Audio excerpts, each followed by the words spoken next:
मुंह मत खुलवाओ, नहीं तो बोलने पर आई, लिस्ट निकालने पर आई तो मुंह दिखाने लायक नहीं बचोगे। मुंह ज्यादा ना खुलवाए, नहीं तभी जो हिस्ट्री सीटर जो है इनके ना उनके लिस्ट निकालेंगे। ओसामा क्या है? ओसामा अगर बाहुबली होते और गुंडा अपराधी होते ना तो आप उनको ऐसे बोल नहीं पाते। पलट के आपको एक भी जवाब नहीं दे रहे हैं वो, और यही सबूत है कि गुंडा और अपराधियों को टिकट देने वाले आप लोग। मैं नाम गिना दूं, लेकिन खैर छोड़िए, उनका नाम भी लेने लायक नहीं है। मैं आपसे सीधा सवाल पूछती हूँ ना कि कहाँ तक सोते रहे आप, कितने घुसपैठिए निकाले, आप जवाब दे दीजिए। जवाब आपके पास तो कतई नहीं, आप बुर्का में झांकिएगा। लेकिन हकीकत यह है कि आप लोग खुद कहते हो कि हम फेल हो चुके हैं, घुसपैठिए हमारे रहते देश में घुस गए और घुसपैठियों को मैंने निकाला। ये इंटायर पॉलिटिकल साइंस की डिग्री हो सकती है कि आप ही लोगों ने नैरेटिव फैलाया था कि बिहार में घुसपैठिए मिल गए, किसके? बीएलओ के सहारे। पूरे हर न्यूज चैनल पर चल रहा था बिहार में घुसपैठिए मिल गए। इंटायर पॉलिटिकल साइंस की डिग्री यहाँ मत झाड़िए, नहीं तो 7वीं पास का जो नॉमिनेशन कराया है ना बिहार में, वो भी सामने आ जाएगा। डिग्री बता नहीं पाइएगा आप लोग। बीजेपी प्रवक्ता की ये हालत थी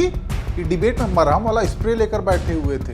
हालांकि इस पर भी आरजेडी की महिला प्रवक्ता ने इस बात पर बीजेपी प्रवक्ता की क्लास लगा दी कि इतने हितैषी बनते हो तो बिहार विधानसभा चुनाव में तुम्हारा एक भी मुस्लिम उम्मीदवार क्यों नहीं है। जिसके बाद महोदय उछलते कूदते शांत हो गए।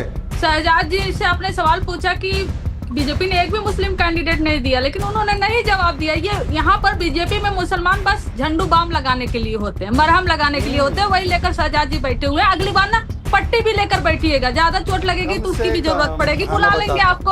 हमारे गठबंधन में आके मरहम पट्टी कर दीजिएगा। यही स्थान है बीजेपी में मुसलमानों का, ये समझ लीजिए। जीवन भर मरहम पट्टी करते रह जाइएगा दूसरों का। लेकिन बात हम नीतीश कुमार जी की पूछते हैं। हम तो 243 सीटों पर लड़ रहे हैं, हमारा गठबंधन। सीएम चेहरा अंजना जी आप ही के मंच पर आकर अखिलेश प्रताप सिंह जी बोल कर गए कि तेजस्वी जी के अलावा हमारे पास कोई विकल्प ही नहीं है, वही हमारे चेहरे हैं। लेकिन अगर आप सुनना चाहती है तो वो भी सुना। लेकिन नीतीश कुमार जी कहाँ है? नीतीश कुमार जी के नाम पर सारा काम हो रहा है। नीतीश कुमार जी रूठ गए। महागठबंधन ने खुलकर साझा प्रेस कॉन्फ्रेंस करके ऐलान कर दिया कि उसका सीएम फेस तेजस्वी यादव ही होंगे।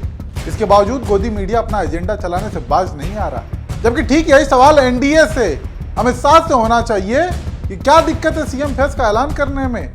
क्यों अमित शाह नीतीश कुमार के नाम को लेकर इतने असहज हैं? क्यों बिहार के सीएम का नाम आने पर बातों को गोल गोल घुमाने लगते हैं? अमित शाह से इसी एंकर मोहतरमा ने अपने मंच पर सवाल किया था कि अगर एनडीए जीत जाती है तो कौन होगा सीएम।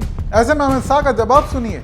नीतीश कुमार को क्या आप मुख्यमंत्री बनाएंगे अगर एनडीए जीतता है तो? अंजना जी, मालूम नहीं आप कैसा सवाल पूछ रहे हो। मैं भला कौन होता हूं किसी को मुख्यमंत्री बनाने वाला? इतनी सारी पार्टियों का गठबंधन है, चुनाव के बाद जब बैठेंगे सभी दल, विधायक दल के नेता बैठेंगे और अपना नेता तय कर। अमित शाह सीधे सीधे नीतीश कुमार का नाम ले सकते थे, लेकिन नहीं लिया।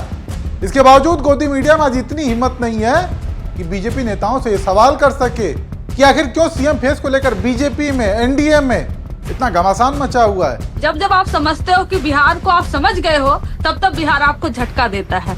और यही काम हो रहा है। जो भी घटक दल हो, किसी भी पार्टी को हो, एनडीए में हो, जिनको लगता है वो बिहार को समझ गए हैं, बिहार उनको झटका देगा।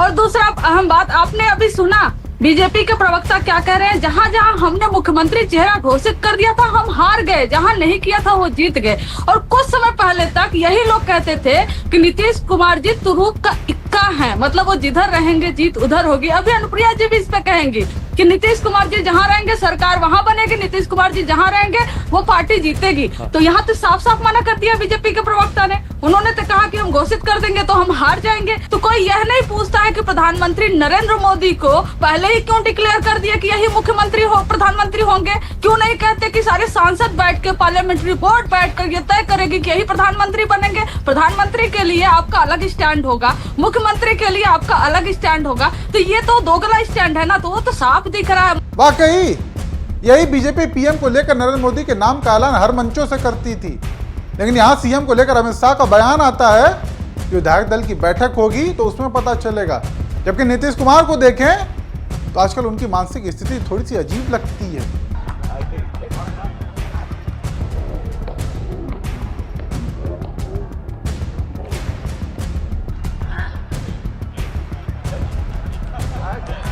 वो हाथ कर, ये गजब आदमी है भाई, ये गजब आदमी है भाई, ये गजब आदमी है भाई।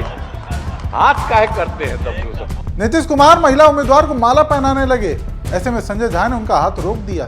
सोचिए, नीतीश कुमार मुख्यमंत्री और उनको कंट्रोल किया जा रहा है। इन्हीं तस्वीरों के सहारे विपक्ष आरोप लगाता है कि नीतीश कुमार अब केवल रिमोट कंट्रोल बनकर रह गए हैं। बीजेपी उन्हें कंट्रोल कर रही है, क्योंकि ऐसी ढेरों तस्वीरें हाल फिलहाल के दिनों में सामने आई जो कहीं नीतीश कुमार की मानसिक स्थिति को दर्शाती है। वो चाहे राष्ट्रगान का अपमान करने वाला दृश्य हो, चाहे बीजेपी के नेताओं द्वारा बार बार नीतीश कुमार को कुछ करने से रोकना हो। खैर, बिहार चुनाव के मतदान की तारीखें जैसे जैसे नजदीक आ रही हैं, वैसे वैसे लड़ाई और दिलचस्प होती जा रही है। ऐसे में देखना ये होगा कि किसकी जोर आजमाइश रंग लाती है और बिहार की जनता किस पर अपना भरोसा जताती है।